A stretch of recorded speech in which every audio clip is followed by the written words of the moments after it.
Yes, people. Welcome to Fozzy TV. We're back on the panel shows. I've got obviously Man City fan and two Arsenal fans on the panel today. We're going to be speaking about the Champions League and Premier League and whatever else we could discuss in regards to football.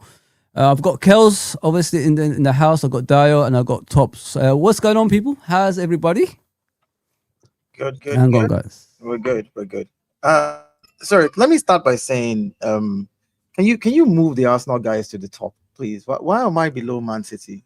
Like what are we doing here this morning? Like, we can't start I've done the names for you guys as well. I'll put your names on there, bro. What? I made the effort. Oh man, this was the setup. I made you guys superstars, and then you're talking about top and bottom. So I believe I should be up front. That's why. I know. I just wanted to mess with Kels because I know. Dio always He's does that, man. He's showcasing me, so Yeah. I have to You be know on what? top. You know what? I'll let you have the top this time around. But at the end of the season, you would be giving. Dio, me we're suffering here, bro. Don't kill us, mate. Come on, man. At the end of the suffering. season, I'm going on vacation and thinking about, and I'm gonna go for a hike. I'm gonna go swim in a lake. I'm gonna go watch the World Cup. I'm not gonna think about you at all. Don't. I don't need you.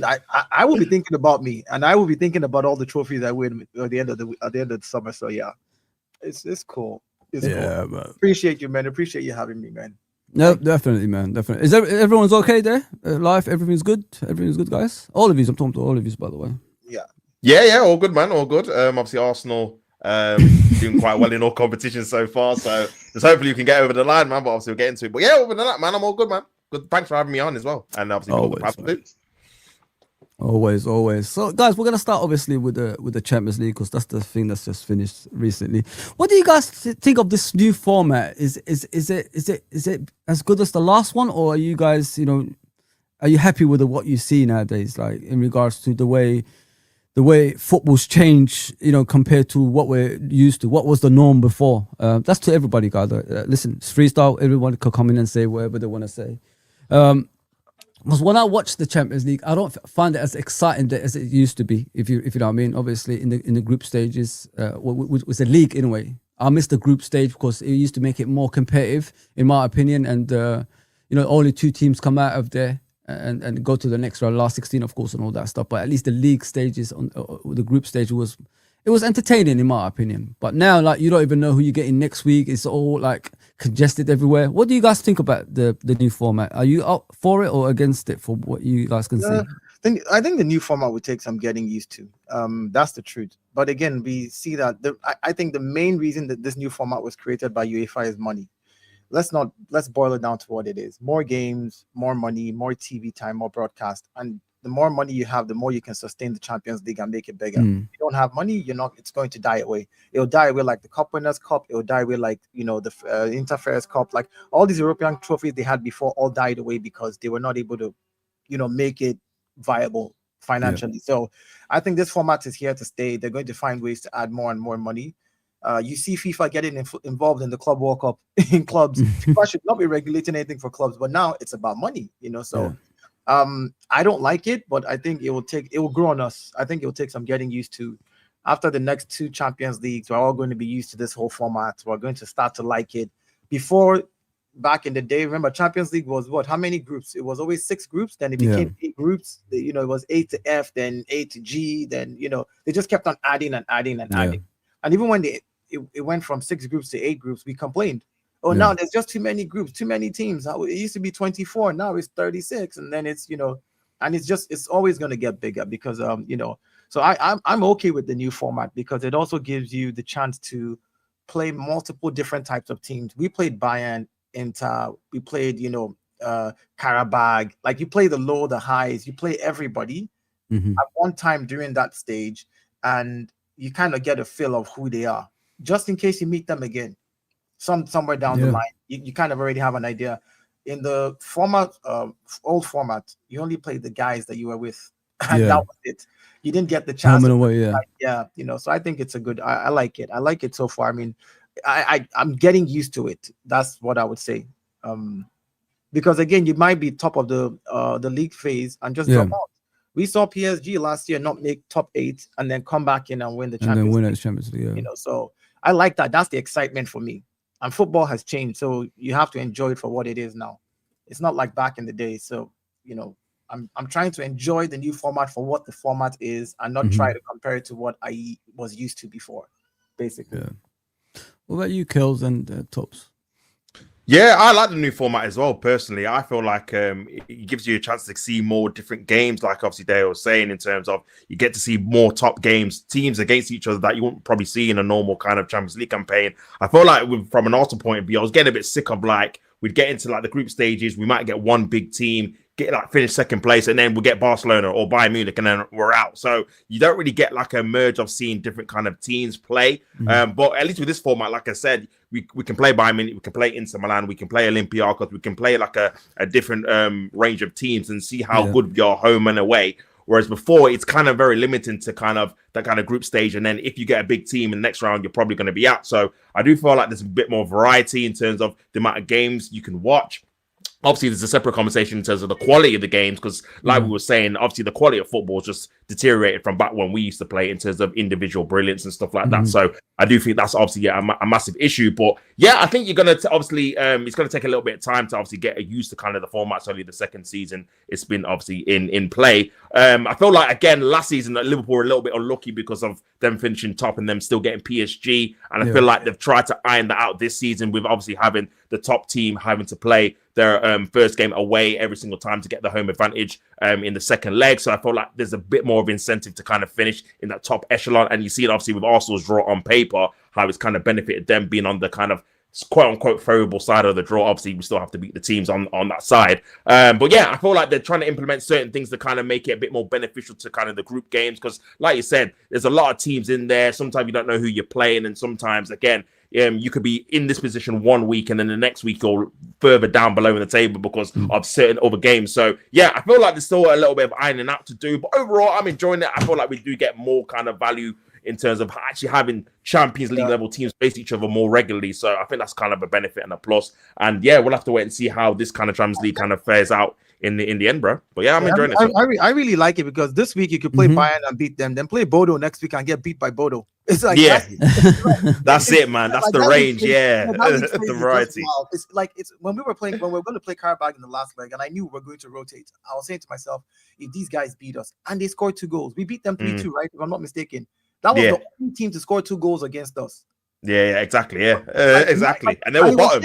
And it was they were bottom. And they were bottom. Like, and it was they were the worst team in it. Again, so we had already qualified, but imagine that was a game we needed to qualify. The kind of emotion that I would have had, that like I was able to overlook the 2 goals because I was like, we already qualified. I'm not really shaking, But if that was a game where we needed to win to actually stay top, literally. Like if Bayern was going to catch us, and maybe City were going to catch us, and maybe Liverpool, Barcelona all had similar points, and if they won their game, we would just drop to 4th because you can be first. It was a 3-point gap between us, Bayern, and I think Barcelona and Liverpool. Liverpool, That's one game.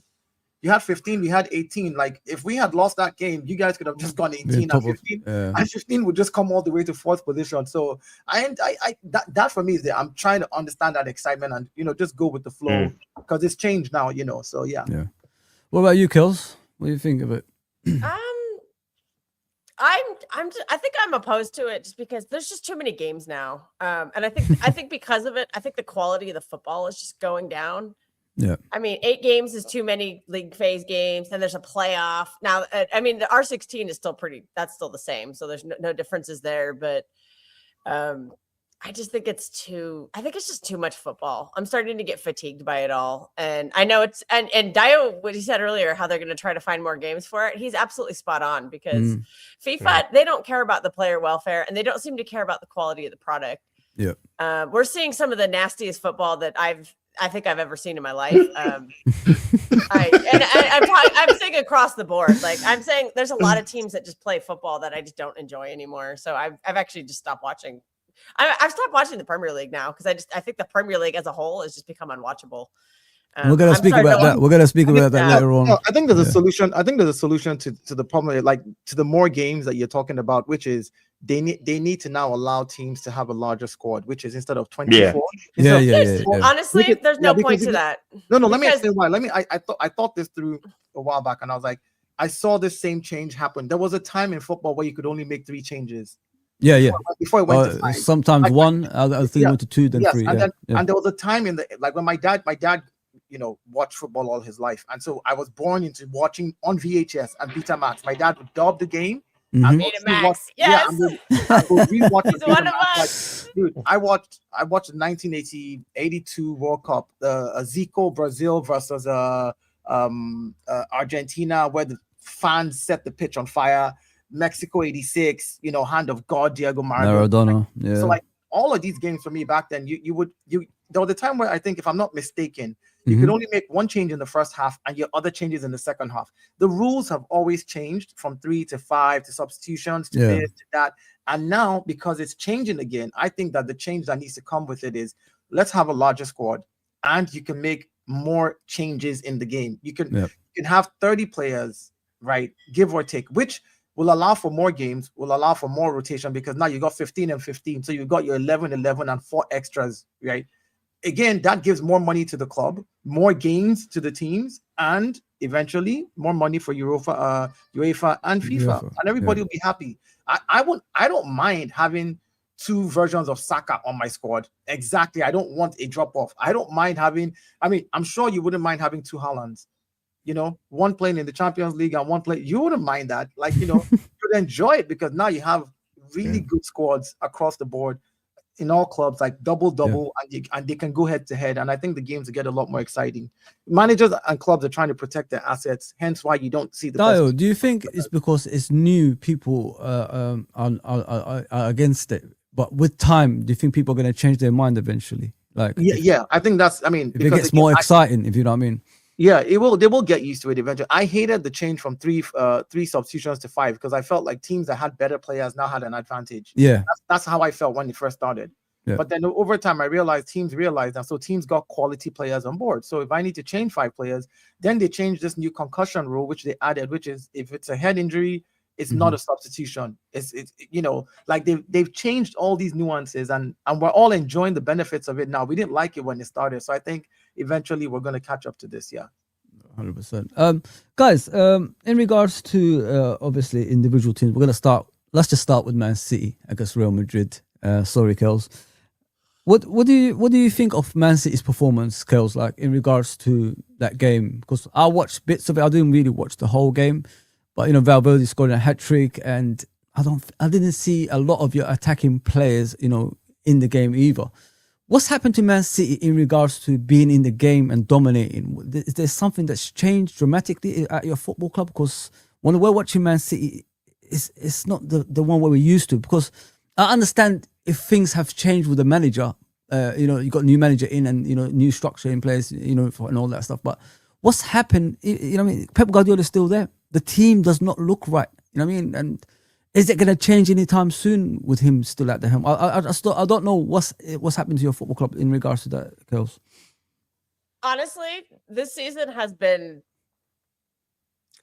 like, I think yesterday has summed up the entire season. I know we're kind of rebuilding our team, and I'm trying to be patient with that. And I'm accepting when young players come in and make mistakes, and I'm accepting when maybe tactics don't necessarily work. But I think yesterday potentially broke me.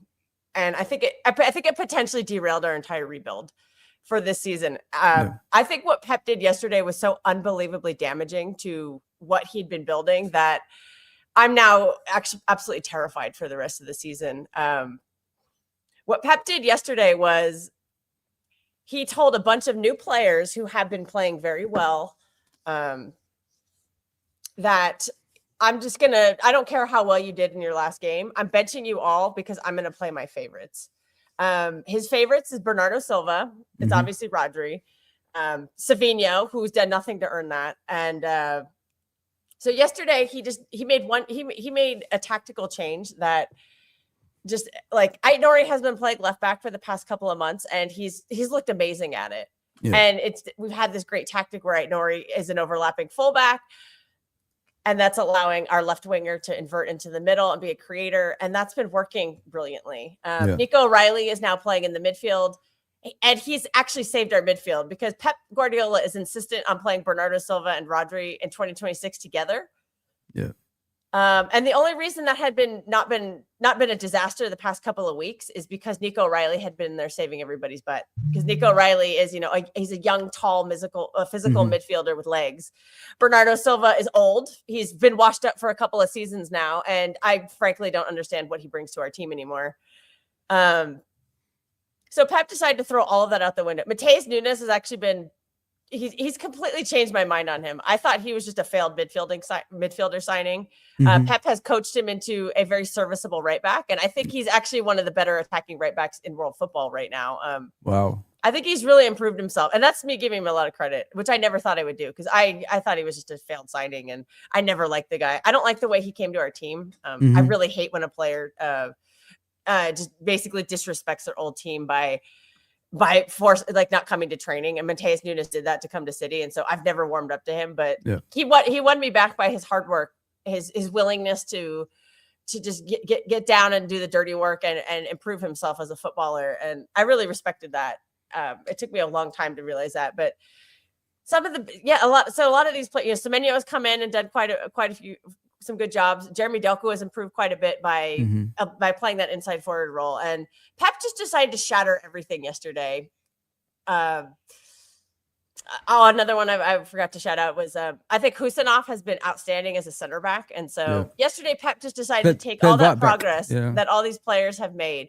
He put Husanov as a right back, which the last time he did that was in an Arsenal game at the Emirates where he got injured. Hasn't done that since. He's been brilliant as a center back with Mark Gahey, and it's been fixing a lot of our problems because we know the problem with Man City is a ball over the top. With pace. Ruben Diaz can't handle that. He's never been able to. He's awful. He's awful. I'm sorry, in the year 2026, it's a liability to have him there. But Pep can't bench Diaz because Diaz is his guy. So he puts Husanov out of position and it disrupts our entire attack. Because our attack has been the fullbacks are overlapping and creating both fullbacks, Aït-Nouri and Nunes. That's been working. He benches both of them to put in, and then he puts Nico Riley back at left back where he hasn't played for a couple of months. He'd been doing pretty well there earlier in the season, but he did have some. I know he got man of the match at the Bernabeu in our league phase game. But he did get skinned for a goal, and that's the first thing that happened in this game is Valverde skinned him for a goal because he's been building his confidence in the midfield for the past 2 months. And he just all of a sudden got shoved back into a position that he hasn't played in 2 months. And, I think an older player might have handled that better, but Nico Riley is still 20 years old and I appreciate his versatility, but maybe he's not ready for that kind of back and forth yo-yoing.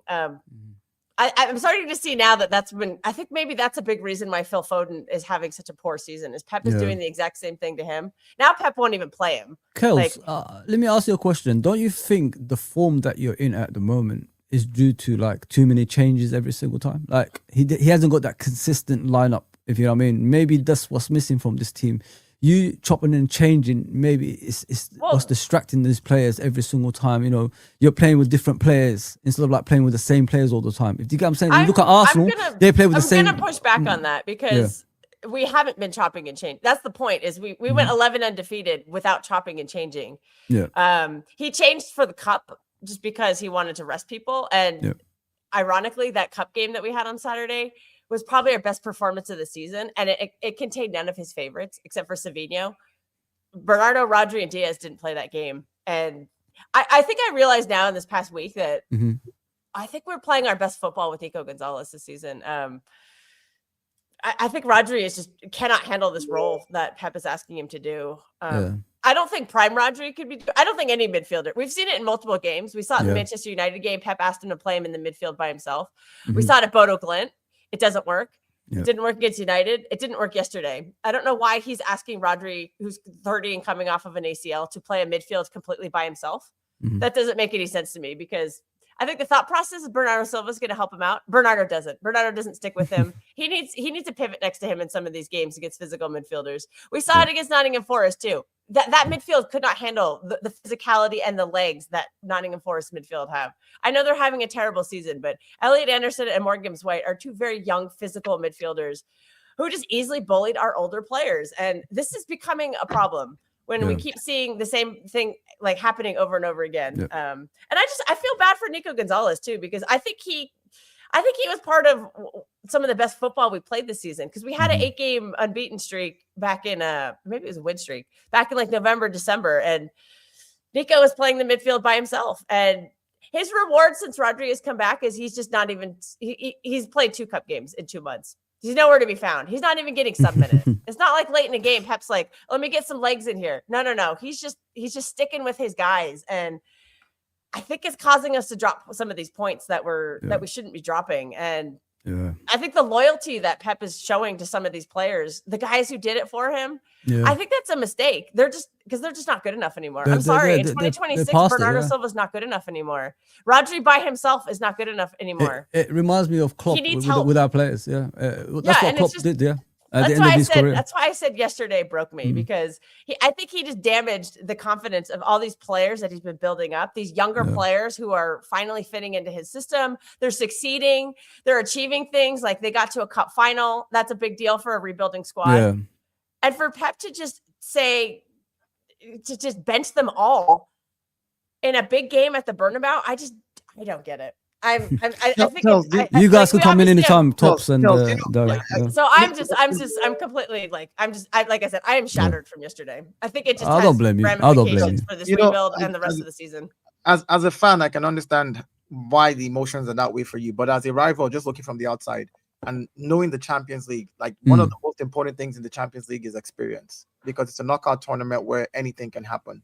I think what Pep tried to do with your team yesterday, when I look at the team that he put out, Savinho and Doku, young, fast wings, inside forwards, come in, cut in, cross the ball in. Yeah. Haaland, right? In the midfield, he's like, listen, Rodri, Bernardo Silva, you guys have experience. You've played this Champions League many a times.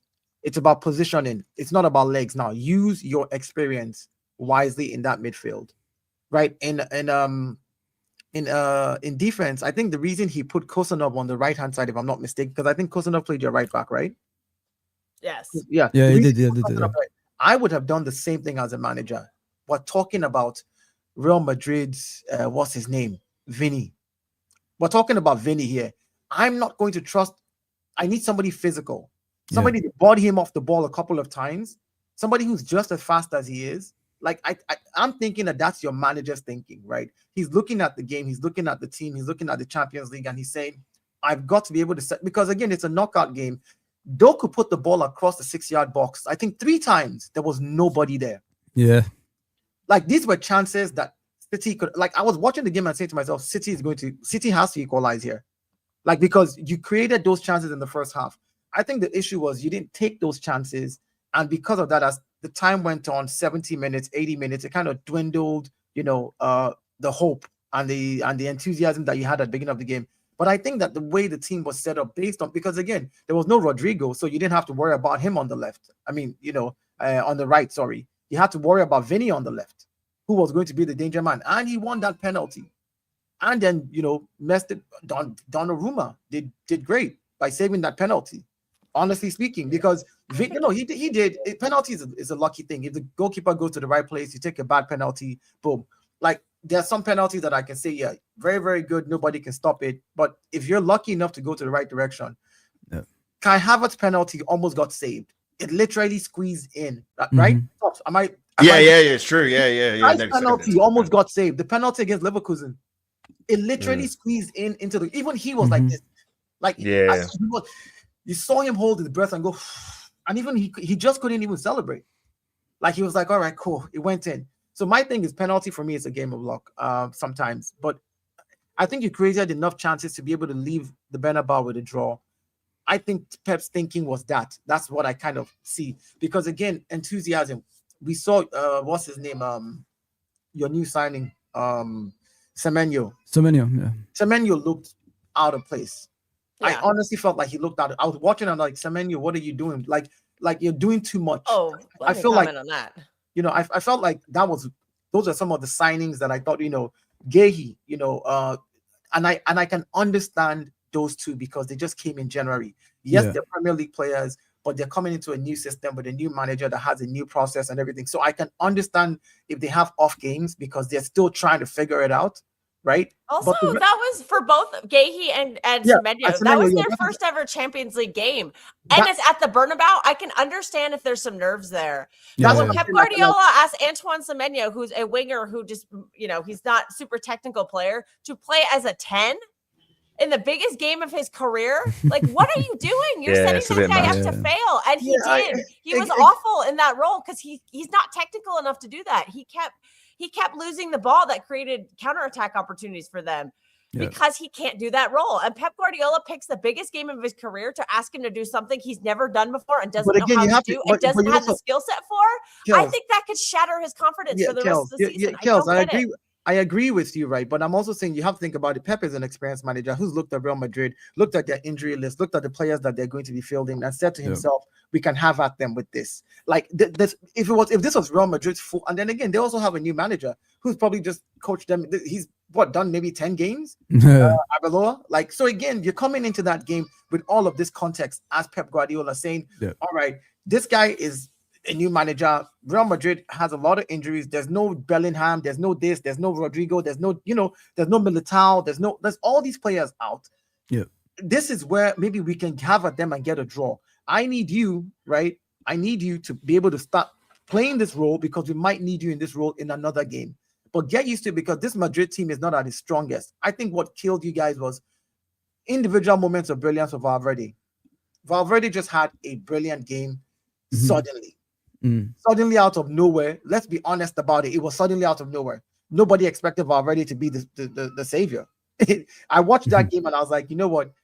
How did he even get to the front? Like, why is he even there? Like, why is Valverde the guy running behind? The question we should be asking. That's because they're being coached well, though. Think about it this way: like they looked at the weakness of Man City and they exploited it. That's what I think, though. When I look at that I game. agree. Yeah, Look, and not only that, you got to look at the players they put on the pitch. It was more like a workman Real Madrid, that will work off the ball as well as on the ball, rather than having superstars on the pitch that don't want to do that stuff, like Bellingham, etc. Mbappe and that stuff. Yeah, for them, what's his name? Vinny was going to be their output. Yeah, that's it. That's the Vinny only guy that was going to go forward. You're right. Yeah. Yeah, Vinny was going to be the output. Everybody else, Madrid wanted to just maintain that game. Honestly, when Valverde saw those chances, he just took them because he's technically that, brilliant. That's all that was. Like, another player in Valverde's position misses a couple of those goals. Yeah. Another player without that technical ability will miss those goals. Again, this is why when Doku dribbles 1-2 and crosses into the 6-yard box and Haaland is not peeling away. Like, he's literally standing with the defender. And I'm like, even if they're on you, then let them trip you in the box and get a penalty, Haaland. Yeah. Like, we're going to speak about Haaland anyway. But Tops, let Tops. What would you think about the game, bro? Yeah, I just thought Pep kind of gambled a little bit. I just thought that he thought if the Real Madrid team was a bit vulnerable, and I think he's looking at the other fixtures thinking we've got a cup final after Real Madrid. We've got obviously Liverpool in the FA Cup. This could be a potential chance just to kill off the tie. This is why I seen him play these kind of 4 attacking plays, which is something I've never seen him do before. Like Kels was saying, playing Semenyo in a 10 role when you've got other 10s at the club, like a Phil Foden and other people that can actually play that role. Has been Ryan one of our best Cherky, players all another season. one. Ryan Cherky can't touch the pitch right now. I'm really pissed off about that. Our team is crying out for a 10 who can get the ball to Erling Haaland. Ryan Cherky's the best one at it, and Pep won't play him. Yeah, I don't my know. mind. Do you know what I am Cherky has losing my done? mind. Do you know what Cherky did? Maybe, again, this is I love it as fans. I want to see my best players on the pitch, but I try to be reasonable. It's almost like if I look at my team and I don't see when Aubameyang did it and we didn't see Aubameyang on the pitch, I understood when I heard what was going on why we didn't want to play him. I hated that we were not playing him because we're losing games. We needed him on the pitch. But again, this for me, you never know what the context is.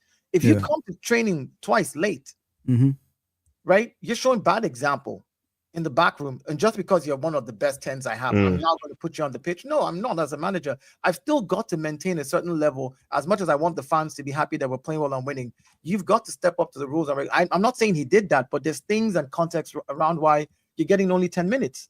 Yeah. It's sad that has to be the output, but it is what it is when there's because it's not just about how good the player is. It's like what I want to ask as well, you know guys. what it is Ryan Cherky is. I think Ryan Cherky is just. he's like too. I think he's just too flary for Pep, and Pep wants it to be kept Yeah. simple. But so Pep would rather lose games than play the players that are needed. Yeah, I'm like it's blowing my mind. Like I have never once questioned if Pep should be our manager, and I'm starting to now. I'm really starting to me, I think he's checked out. He's not doing what's Yeah. best for the team. He's playing his Yeah. favorites who are no longer good enough, to the detriment of our team now. And he's refusing to play the players we need to play. And I think that's just stupid. I don't know what you're doing. Like, like it'd be like you guys just benching Florian Wirtz for the whole, just, when he's healthy. I mean, I know you did it early in the season because he had some, I know he's having some physicality struggles. issues. Yeah, he had some issues. But he got over them because he played. I think you play through these things. Yeah, but and with also, me, I just think when Pep just continues to break what's working for him in order, because he has to do it his way, like shoving Semenyo into the 10. He's trying to make Semenyo fit into his system versus creating a system that actually works for these players. And I think maybe he's scared because we saw in that when we had that 8-game win. I keep referencing that, but that for me was a very important part of the season. We were playing direct football. It suited Haaland. It suited Turkey. It suited Foden. Remember, Phil Foden was actually thriving and scoring goals back then. He's not just been shit all season. He was actually playing very well in that stretch because it was more open football, but there was still control in it as well. It was a perfect blend. Doku was cooking then too. Like all these players who love to play direct football were playing direct football, and we were winning. We were looking great. Yes, this is my biggest issue. Pep, I'm just going to say this. I know people in my fan base are going to message me and be like, why are you such a hater? Bernardo Silva is washed up in 2026. He's not good enough anymore, but he's Pep's favorite player of all time. Yeah. He said he likes him. He says he's like, he likes him more than he liked Messi. I don't know why. Like, What the hell? He literally said something No like way, that. man. No way. Yes, he said that was Surely his most favorite player he's ever managed. Pep will Oh not my bench this God. guy no matter what. This is a question how for poor he is. Pep will never bench him, and I'm sorry. Yeah, in it's sad. 2026, he is It a is sad. liability in our midfield because he doesn't. We need. Look, the way we're playing now, we have to win. We need a physical midfielder who can tackle and win duels. We have that on our bench. His name's Zico Gonzalez. He was doing it all season. Bernardo doesn't do that. Bernardo is supposed to be there sitting next to Rodri to give him support. He doesn't. He just runs around the pitch. He doesn't. It's 2026. What are we doing? This guy hasn't been good for probably 2 or 3 seasons now. And Pep plays him every game without question. Pep even said he sleeps better at night when he knows Bernardo's going to play the next day. I think that is just that's borderline. Like, that is just weird. Like, what are you doing? Like, I get he's been your guy in the past, but he's not that guy anymore. And I think that when you just constantly play him, I get it. He's experienced. And unfortunately, he's the only guy on the team who knows the tactics, because I feel like Pep just is not teaching these new players the tactics, or maybe it's just so complicated for them that they can't learn it in 2 months. But I think it's becoming a detriment to our team. And the only thing I can pray for at this point is that Bernardo does not sign a new contract. I need him to leave the team for us to actually get a rebuild on, because if he stays next season, he'll play every game again and nobody can learn, and he's just going to get worse physically, and we'll never get better. We'll never get better if you're playing a player who's not good enough. But Kels, it's not Bernardo's fault that he's being played, and he's not going to tell the manager. It's all Pep. No, yeah. So trust me, the root of my critique is all Pep Guardiola. Yeah. So Pep for you to get better, it's not about Bernardo signing a new contract or staying or not staying. It's about either Pep stays or Pep leaves. Because if Pep stays, Pep is going to do what Pep wants to do. The bottom line is Pep will do what Pep wants to do. That's the bottom line, first and foremost. So if Pep is there, he will do whatever it takes to have Bernardo on that pitch. And Bernardo cannot say no to his gaffer, because again, that's you ending your career, saying, oh, well, let other people play. Or, if the manager says I'm good enough to play in that role, I'm going to play. Even when I mess up, I expect him to bench me, and he doesn't bench me. That's on the manager. So I think the bottom line really and truly is it's on Pep right now to decide who or what system he wants to play. Now, I think he has a system in his mind, but it's not being implemented. It's not being translated in the play. We're not seeing it in the play. I think when that Pep system kicks in and we begin to see it, Pep is a genius. I keep saying this thing. I know some City fans are rattled and all that. I am afraid of the man. I don't like the man. I am afraid of him. I don't know what he's cooking in his head. It might not look good right now. There's some barbecue parties you go to and you're like, what are they doing? But when the grill is all done, and you taste it, Yeah, that's true. like, yo, you're like, It's no, fire. this is how I see Pep. Whatever he's doing right now, whatever he's cooking right now, might not be looking good, but once it clicks, because as a fan, I can say, oh, just play Nico Gonzalez with Rodri. Rodri needs legs. This person needs that. This person needs this. And Pep is like, don't worry, I'm baiting you off for next season. I will win something this season, even if it's the Carabao Cup. But once the system kicks in, you're all dead. You're all dead. And that's when you see all the City fans go, yeah, we knew it. We knew it. Let the man cook. He's brought in new players. He spent money. He's done what he needs to do. It's Pep Guardiola, for God's sakes. This arguably is the best manager in the last 15 years. Arguably, across Europe. He's done it everywhere. Like, let's be honest about this. You know, like, as much as I don't want you guys to win anything, there's one guy you have in your team called Pep Guardiola. I dislike the fact that the guy is a genius, but it is what it is. You know, so hey, that's football, isn't it? That's football. Also, not everything lasts. If you know what I mean. But go on, comment about Pep Linders. Yeah. I don't think this is a Pep Linders issue at all, because what do you mean the disease he stopped? This is Pep Guardiola doing all this. Like Pep Linders doesn't actually influence Pep that much. He might give him advice and be like, yeah, this is what works, but Pep is ultimately going to not listen to him, because that's what Pep does. Pep taking a player who's succeeding in a position and moving him to a different position is something Pep's done his whole career. Yeah. That's not Pep Linders' influence. It's Pep Guardiola. That's just who Pep Guardiola is. And again, I'm everything that I've said today, I'm blaming that entirely yesterday on Pep. Pep Guardiola. I'm not blaming the players, despite the fact that I do think Donnarumma had a bit of a howler. That first goal he conceded, that was terrible. He came off his line. That was stupid. There was nothing else. I thought that was poor. But there's the nothing penalty else he conceded, that that could have been a red He's card. better than that, though. He's better than that. He should. Yeah, Donnarumma can be You know a the lot funny better. thing. You know the funny thing. That penalty, if you watch it very clearly, when he saw that who was it that was tracking back with Vinny? I think it was what's his name again? Your defender, the right back. The right back. What's his name? The right back was Husanov yesterday. Yeah, Husanov was yeah. tracking back with Vinny and couldn't catch up. Yeah, he did poor defensively. And then if you notice what Donnarumma did, he saw Husanov go behind him. He's like, if Vinny caught, Husanov was going to run to the goal to try and see if he could clear it out. That's when Donnarumma actually raised his hand to stop him. Donnarumma knew he wasn't the last man anymore. He was like, I've just got to give away something at this point, and that is a big risk you take as a goalkeeper, but it's intelligent play to me. That you looked over your shoulder to see your defender and no, I'll get a yellow card. I'm no longer the last man. It's not going to be a red card, but I have to stop this guy somehow. And I think Vinny also, left his leg and Donnarumma let it touch, and it's just a touch box. There was no real main impact contact. A penalty is a penalty, but he took the risk, trusted himself to save it, and he did. Yeah, and he did. That was the only positive yesterday. Was Donnarumma. Yeah, so I've got to look at it from that perspective, because again, that's like an intelligent play from a goalkeeper, to look over your shoulder, see your player run, and say, I'm no longer the last man. I guarantee you, there was nobody behind him. Donnarumma would have pulled his hands back.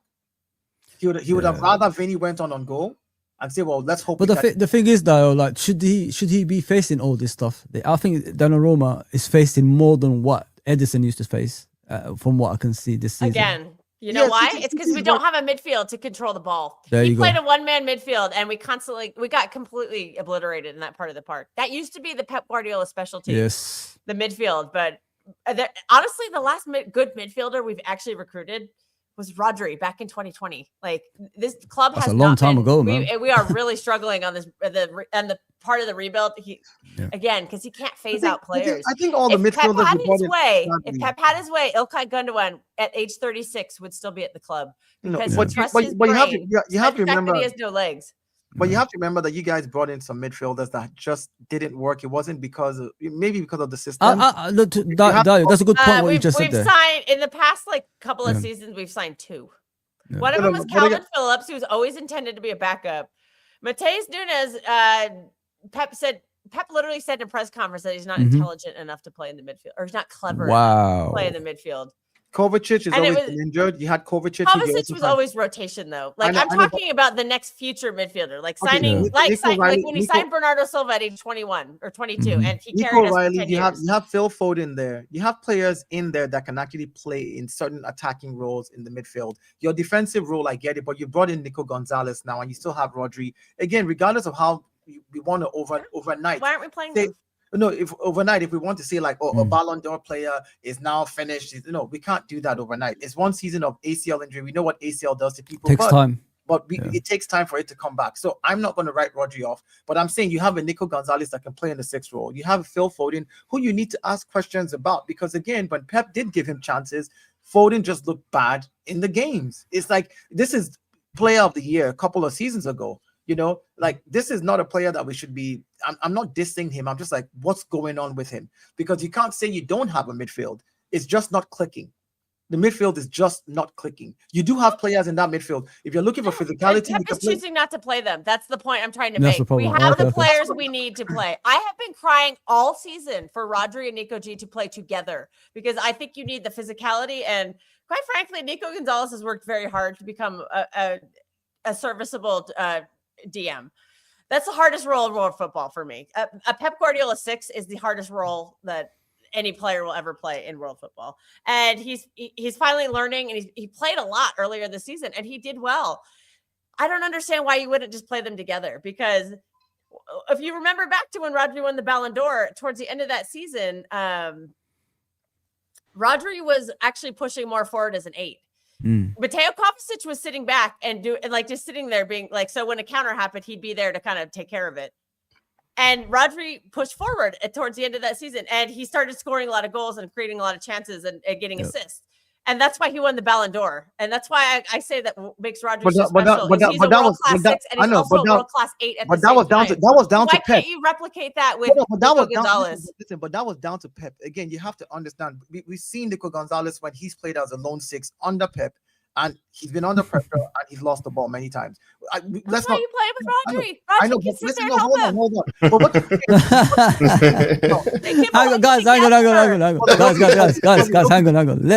hang on. Let Tops speak about it. What do you think, Tops, in regards to Man City, brother? Yeah, I just think personally that I agree with Kels as well, to be honest with you, in terms of like I feel like Pep Guardiola does have his favourites, and I can understand what Dave is saying as well, in terms of you do rely on the experience in these kind of obviously challenging times in the Champions League away format. At the Bernabeu, we talked about Semenyo and Guehi looking a bit like deers in headlights because they're not used to being at this stage, and it's the first ever game, and it's a intimidating atmosphere. But I do feel like Man City's best kind of period of time was when they were having like either Nico Riley in the midfield or Gonzalez in the midfield, when, like Kels was saying, they had legs in that kind of transitional period. Because when I look at Man City as an Arsenal fan, I feel like their biggest weakness is that transitional overload period in the midfield. That's when they concede the most chances. That's when they look the most vulnerable, when they just don't have the legs to get back in those transitional periods where they lose the ball high up the pitch. And I feel like when you do just have Rodri, who again is coming off an ACL, he's in his 30s, it's very hard for him to be very combative on his own to kind of stop all these fires he was doing when he won the Ballon d'Or. That's why he was regarded as the best player or best midfield player in the world, because he was just so good at not only on the ball but off the ball, just calling out all these fires that obviously prevent City in that transitional counter-attack. So, yeah, I think Pep Guardiola has to make a decision whether he just sticks with Nico O'Reilly or brings in Nico Gonzalez in that kind of midfield to either help Rodri or to even replace Rodri for a period of time in these games and go on from there, because I don't know if City are going to be successful this season if they just carry on playing, like Kels was saying, Bernardo Silva and Rodrigo, because in those kind of bigger games or in games where there's teams with more physicality, like even like a Nottingham Forest, Brentford, Bournemouth, these kind of teams that have a lot of physicality in the midfield, they are going to struggle in terms of being able to keep the chances out. And Donnarumma can only do so much until eventually you can see a couple of goals. So yeah, I think we'll see. It's going to be interesting to see what they do in the second leg. Obviously, I was going to ask the panel if you guys think City are out now, or do they have a chance to come back and win 4-0? Well, we're done. No, That's we're it. done. You finish. Finish. They're just going to come. They're going to come and not play football. Yeah, they're gonna sit Haram back. football, And, yeah. This is it, man. Sit back. That's They're what going you're to low saying. block us, and So you're Bernardo saying there's Silva's no not going to be able remontada. to unlock a low block in the year 2026. Like, So you're saying we're not gonna- there's no remontada here. No remontada. That's not Yeah. gonna happen. How am I But listen, Kels, it only takes one goal in the first few minutes, you know, to get you back in the game. You know, it's only 3-0. You know what I mean? There's still like time to get back into the game. I know, like you've given up, but I've seen worse than that. Look at Liverpool, 3-0 down to Barcelona. Took them I to remember Anfield. that. Yeah, I remember Yeah, going to it the can't Liverpool happen. pub It to can't watch happen. the second leg of that one. I remember that. So Kels, There's Kels, one- I really just- Kels, Go I on, really go on, just Dad. wanted to say something real quick about Go on, though. the Nico Gonzalez and Rodri play, because if you move Rodri up to the 8, he's going to be very effective. He doesn't have the legs to run back and cover again, right? Which is fair enough to say.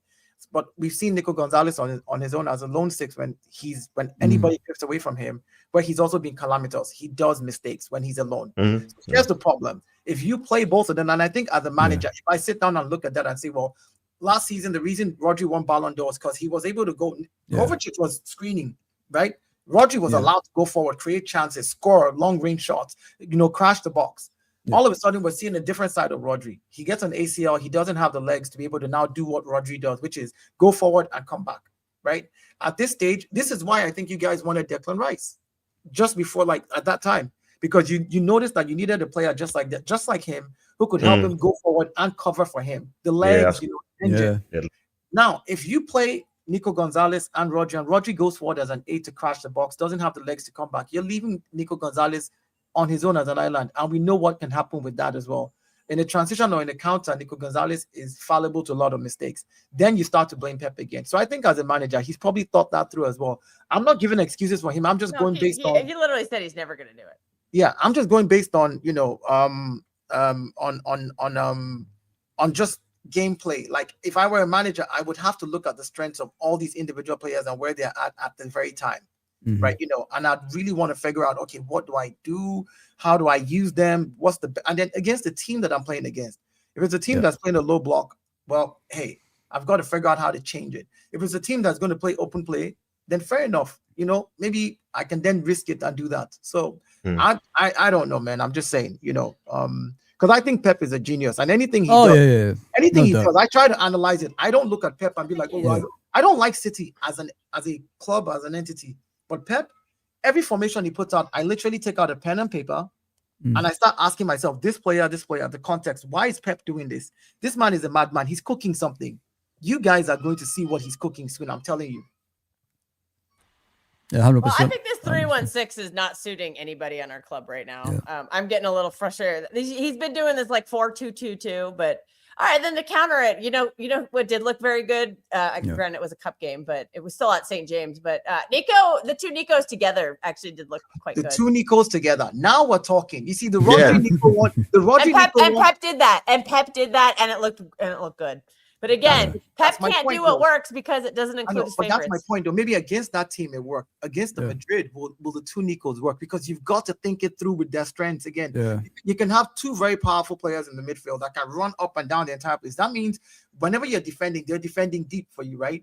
Whenever you're attacking, they need to attack as well. And these are your two most physical midfielders. If you play them in every game in, game out, one of them gets injured, you're done again. You've got to bring Rodri back. You've got to manage these players and play at time and make sure that 38 games in the season, maybe another 10 games in the Champions League, maybe another 4 games in the FA Cup, and another 3 or 4 games in the Carabao Cup. There's so much to play for.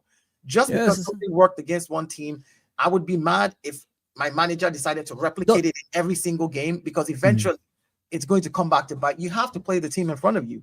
Dario, don't you think sometimes, like, if things are not working out and you're conceding goals and they look at a source, sometimes you got to go more solid, like you said, like Rodri and what's his name, the Gonzalez, play them as a double pivot just to protect the defense. You know what I mean, to make it more solid, so you could have the flair players in front of them to create more chances going forward. Maybe this is what Haaland needs, because that's what I want to move to. Are we all worried about Haaland as well?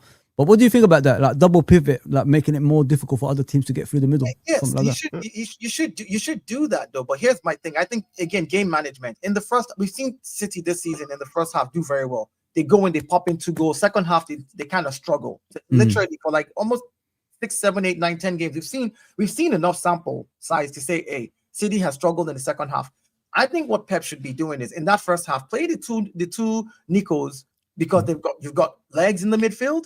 Yeah. You've got and these two can go forward and help crash the box and still come back. Yeah, O'Reilly does that very well. Yeah, and still help come back and defend. Score your 2 goals, and then in the second half, maybe 60th minute, if you're still 2 up, bring in Rodri and leave Nico Gonzalez. Take out O'Reilly. You don't need to create no more. Now you just want defensive solidity.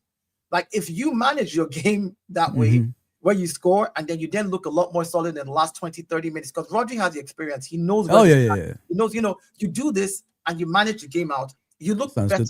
You look better. Like that would be my thing. Again, I would. That sounds good. That sounds good. That's the way I would kind of try to manage the game, players I have. Because if I were a manager, I'm looking at them and I'm saying, first half we're always looking good. Second half, I'll play 10 minutes. I'll still try to second half maybe get a goal really in the first 10 minutes. And once you can do that, you weaken the other team's morale. Now I'm bringing in Rodri and I'm leaving Nico Gonzalez. And I've told both of them, don't go forward beyond the center line. Just screen your backs. Yeah, exactly. Just screen them. And the back four, the both of you, my wing fullbacks, let me tell you something. Don't crowd that attacking area so that my attackers have space to run around. Yeah. Now Haaland has space to drift into the right and play, hold up play, keep the ball in the corner, pass it to somebody. And again, if a chance comes, someone like Haaland will score it. Now that's what I want to move to actually, Dio. Like start with tops, of course. Are you guys worried about Haaland? Like, is it the system that's killing him, or is it him? Like everybody's found out how he's playing tops. Is this the? If you I look think at it's a Haaland, mixture of. it's not the Haaland that we've seen in the beginning. You know what I mean? He's slowly every season. It looks like he's going in decline. Instead of like being the Haaland that was powerful, pacey, scoring a lot of goals. I don't see that about him anymore. Is it the system or is it just him?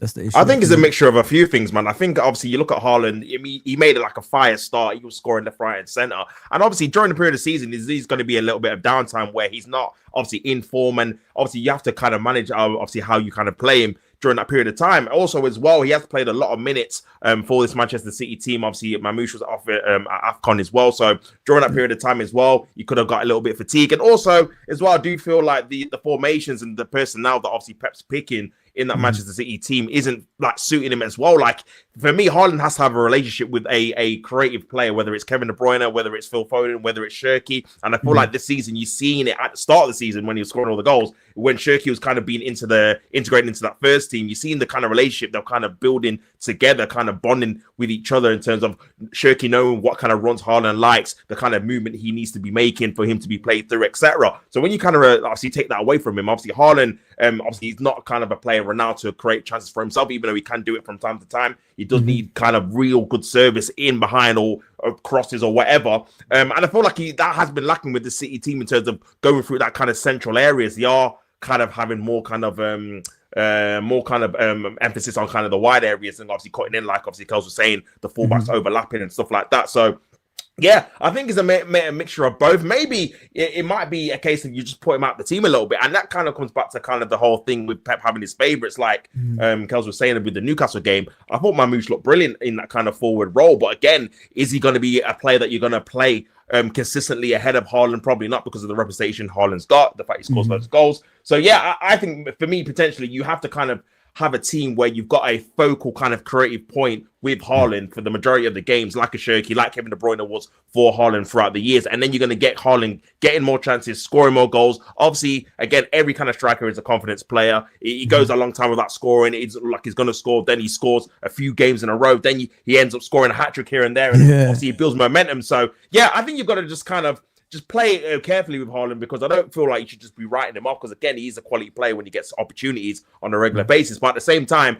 there can be games, and City have got a lot of games this season, even going forward, where you might have to just drop him out here or there. Obviously, the problem you've got is they're chasing, obviously, Arsenal in the Premier League. They're now chasing a lead in the Champions League. They've now got cup finals. So these are all games where you need guys that can score goals. And he's obviously their best goal scorer in the team, in the squad. So it's hard to kind of drop him, really, to be honest with you. But you kind of think, well, do we actually play better now now if you're not going to play Shirky or start him with a Mamouche up there who maybe does a little bit of a different role. So yeah, I think for me, you probably stick with Haaland, but I think you've just got to incorporate Shirky in that kind of front team as often as possible, because I just think you get the best out of both kind of players. Shirky was on the road to getting the most assists at one point because he was just assisting Haaland time after time. But after that, I think it's Bruno Fernandes that's top now with 14. Shirky's got 8. So yeah, I think he needs to kind of be incorporated in the team.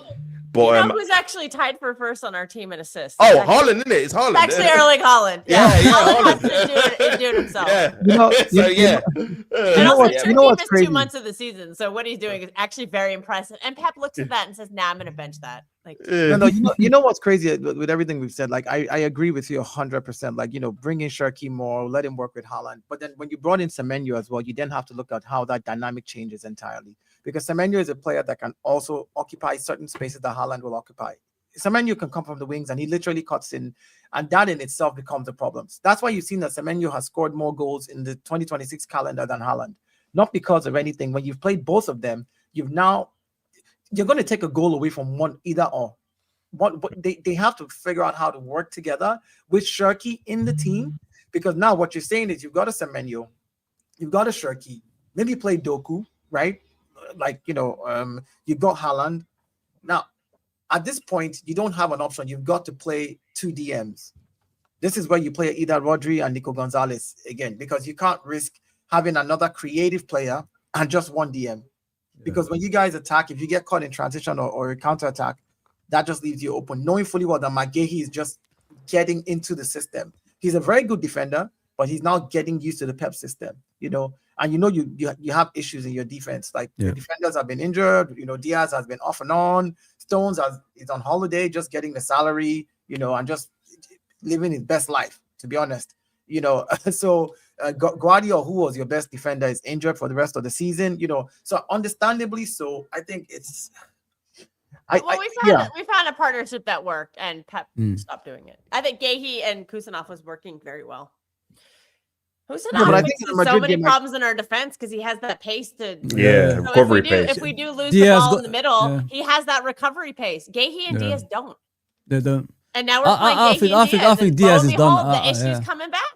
Yeah, I think Diaz is done. I think all those years, Kyle Walker covering their defense. You know what I mean? Just exposed them now. You know what I mean? It just shows like that guy was going through a lot down the years. Kyle Walker. What is frustrating me the most is every segment we've had in this conversation. We have the solution on our squad already. We don't need to go to market for them. No, we have the players on our squad. The manager is just simply refusing to play them. Yeah. And that is as Daya was saying, you have to play 2 DMs. But there's got to be a reason, then you need Turkey to play. But then there's got to be a reason just beyond these are his favorites. Like, I think that Pep Guardiola is way too intelligent as a person for what he's achieved in his life. I can't dumb it down to a manager just having favorites. In my head, I'm not able to coordinate it. That would be the reason. There has got to be a reason why he's not doing it. Maybe in training, it's not working. I guarantee you, like, some of these managers are not crazy though, for what they've achieved in their lives. Even the ones that are, even Rosinha that was saying is a novice manager in the Premier League. You've seen certain things he's done, and you're like, why did you do this? I mean, you can't be. I can't dumb it down to favorites, because that just nullifies everything this manager knows. It just throws everything out the window of how intelligent he's been all these years, and all the different clubs he's been to, and how successful he's been in the different systems that he's played, in the trophies that he's won over the years. This man has won 17 trophies in the last. Like, it's not favorites. Something somewhere is not working in training, and he's probably saying, well, this is what is working in training against this team. No, you got to ask yourself this question though, bro. Like, has he been in this position before? Because he's been playing this similar type of football for years. You know what I mean? That's another thing. He made. I watched his interview. Like I said, I like Pep, so I follow him. Me too, man. He made a statement in his interview. He says this has been the hardest league for him this season, and things have changed. He was very clear. He said things have changed, which for me signifies that he's saying things are different. I don't have a solution yet, but I'll figure out a solution because I'm Pep. Literally, that's how I read into that. So it's fair enough that I understand that you might look at the team and think we have the solutions in-house. But if you're doing it in training and it's not working out, or the players are not giving it what you expect, then you don't want to risk it on the pitch. Because if you risk it on the pitch, and it's worse, if you play 2 DMs and you get walloped 5-1 by There's something Arsenal, wrong. There's something Etihad, wrong. you're going to sit there and be like, okay, you played your 2 DMs, but then you lost 5-1 at the Etihad. Like, what are we going to say? What are we going to say then? So again, I think as an intelligent manager, I think he's just trying to. The fact that he's still chasing the Premier League, he's still in the Champions League, whether you like it or not. Look, again, it might be 3-0 down. We've seen magic happen with Liverpool before. There's many stories, but you're still in the Champions League. You're still in the Premier League title run. You're still in the Carabao. You're in the Carabao Cup final, and the FA Cup, and you're in the FA Cup. Yeah. The fact that all of this is not working right, Pep is not getting it right, and yet they're still in there. That tells you how good this guy is. 100%. This is why I'm afraid of Pep. There's always a slip up somewhere he will capitalize on. We've seen it before. You know what I mean? It's like this comment underneath, like what you're saying. This is a world where Pep, Salah, Rodri, Van Dijk are getting stick. Lord of mercy. It's true, man. I can't give stick to. I can't. It's really hard for me to give stick to Pep. Yeah, I want to obviously end it with the Man City one here because we've been over an hour. I love it. Love the show, guys. I hope you guys love the show. I hope you guys are enjoying it. I really, because I let you guys speak. I don't interrupt a lot. Yeah. So, do you guys think Man City is gonna get back? Kels, I'll start with you.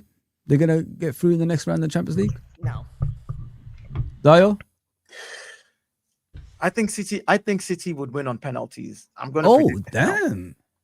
I think City come back 3-3. You think an early goal, Dio? Early goal?